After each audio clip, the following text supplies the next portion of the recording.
दोस्तों याद कीजिए 2020 का वो समय जब हम और आप मास्क लगाकर चलते थे और ये मान लिया गया था कि ये एक अभिन्न अंग बन गया है। जब ये दौर आया था, मतलब कोरोना काल आया था, उस वक्त कहा जा रहा था कोई किसी के संपर्क में नहीं आए, और संपर्क में अगर आ रहा था तो कोरोना फैल रहा था। इसी दौरान एक न्यूज़ काफ़ी ज़्यादा फैली थी, वो ये थी कि तबलीगी जमात वालों ने कोरोना को फैलाया है।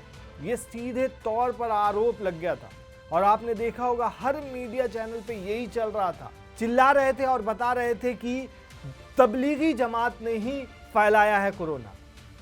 लेकिन दोस्तों इस मामले पे जितना विवाद हुआ था, आरोप लगा था कि विदेशी नागरिकों को एक जगह इकट्ठा किया गया था उस वक्त, उस वजह से कोरोना के मामले में तेजी आई थी। अब 5 सालों तक तो ऐसे दावे होते रहे, लेकिन अब दिल्ली हाई कोर्ट ने एक सुनवाई के दौरान 70 भारतीयों पर दर्ज 16 एफआईआर को खारिज कर दिया है।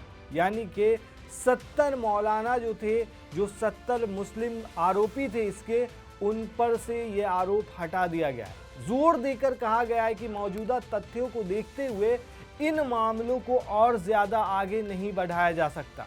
दोस्तों पूरा मामला क्या था आपको जानकारी के लिए बता दें कि 2020 में निजामुद्दीन में बने मरकज में आयोजित तबलीगी जमात कार्यक्रम में कई लोग शामिल हुए थे। वहां भी 70 भारतीयों ने करीब 190 विदेशी नागरिकों को अपने यहां ठहराया था, ऐसा कहा जा रहा था।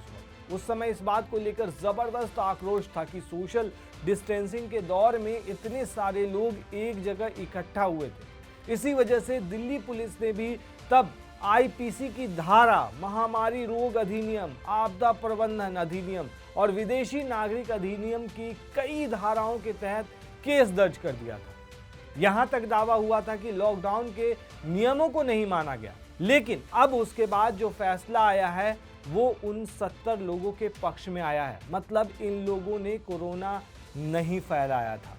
दोस्तों इस मामले में तगलीबी जमात का केस लड़ने का काम वकील अशिमा मंडला ने किया था। उन्होंने कोर्ट में सुनवाई के दौरान कई दफा कहा था कि सभी एफआईआर रद्द होनी चाहिए, क्योंकि आरोपियों की कोई आपराधिक मंशा नहीं थी और उनके खिलाफ कोई ऐसे प्रूफ भी नहीं मिले थे।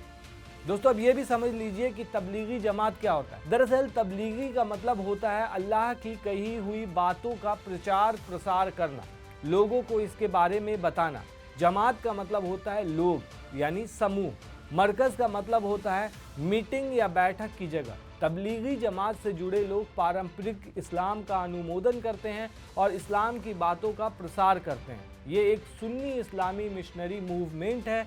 इसका उद्देश्य आम मुसलमानों तक पहुंचना और उनका इस्लाम के प्रति विश्वास बढ़ाना और साथ ही खान पान, पहनावा और इस्लामिक तौर तरीकों के बारे में बताना है। दोस्तों इस पूरे मामले पर आप क्या कहते हैं, हमें कमेंट में ज़रूर बताएं।